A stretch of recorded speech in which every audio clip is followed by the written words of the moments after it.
ज़मीन पर अजीब व गरीब वाक़यात पेश आ रहे हैं। इंसानियत ने चांद पर उड़ना भूल गई है। आर्टिमस 2 मिशन ने चांद के गिर्द 4 खुलाबाजों को घुमाया।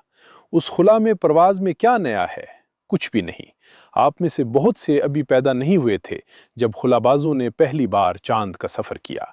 1968 में चांद के गिर्द 3 लोगों ने परवाज की। उस मंसूबे का नाम अपोलोन 8 था। 50 साल बाद लोगों ने पुरानी बात को दोहराया।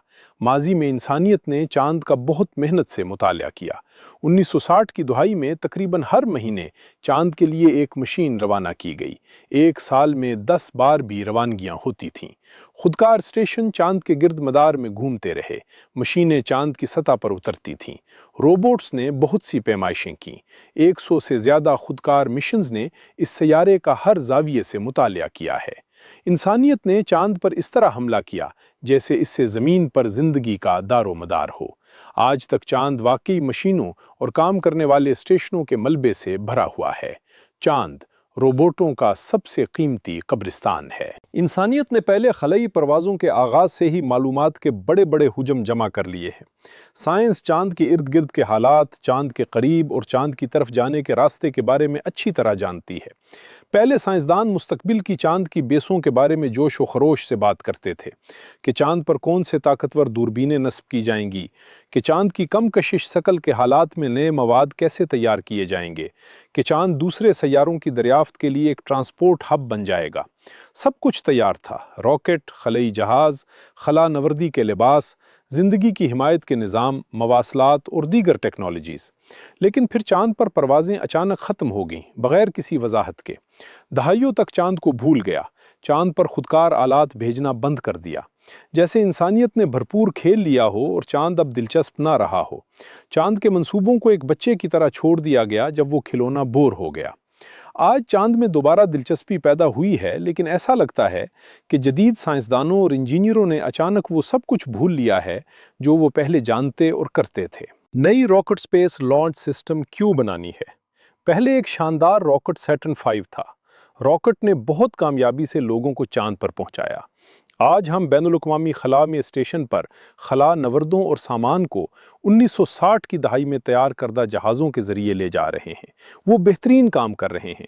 डिज़ाइन इंतहाई काबिल एतमाद सतह तक तैयार किया गया है। नई रॉकेट को स्पेस शटल के पर्जों से क्यों जमा किया जा रहा है? वार्नर फोन ब्राउन ने अपनी देव हैकल रॉकेट सैटर्न को 5 साल में बनाया।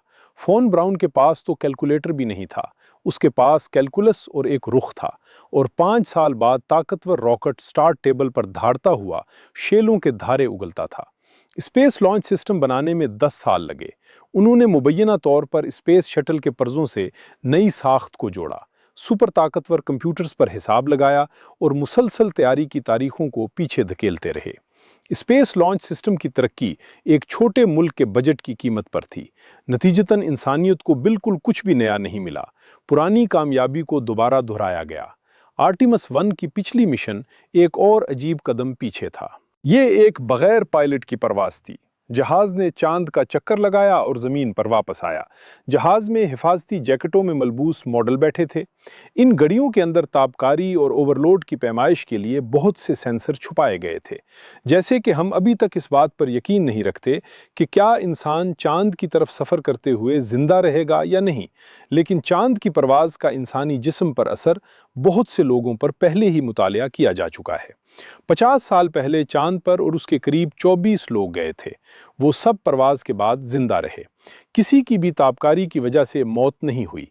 कुछ आज भी जिंदा हैं। मिसाल के तौर पर बेज ऑल्ड्रिन, दूसरा आदमी जो चांद पर कदम रखता है, बहुत चुस्त बूढ़ा। हिफाजती जैकेटों में मॉडल भेजने की क्या ज़रूरत है? क्या हम इस तापकारी से डरते हैं जो कई साल पहले महफूज थी? 1960 की दहाई में दुनिया स्याह और सफ़ेद स्क्रीनों के सामने रुक गई। लोग यकीन रखते थे कि जल्द ही हम चांद पर छुट्टियों के लिए जाएंगे। किसी दूसरे सैयारे पर सयाहती सफ़र करीब के मुस्तकबिल की तरह लगता था। 50 साल से ज़्यादा गुजर चुके हैं, लेकिन आज हमारे लिए चांद ऐसा ही नाकाबिल रसाई है जैसे वस्ती दौर के लोगों के लिए। क्या हो रहा है? ये तरक्की नहीं है, ये हॉलीवुड की तरह एक फिल्म का रीमेक है।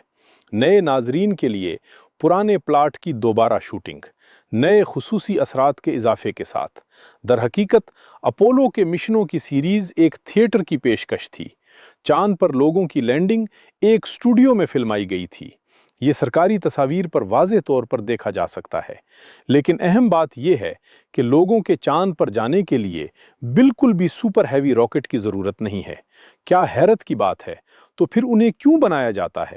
اس سوال کا ہمیں حل نکالنا ہے۔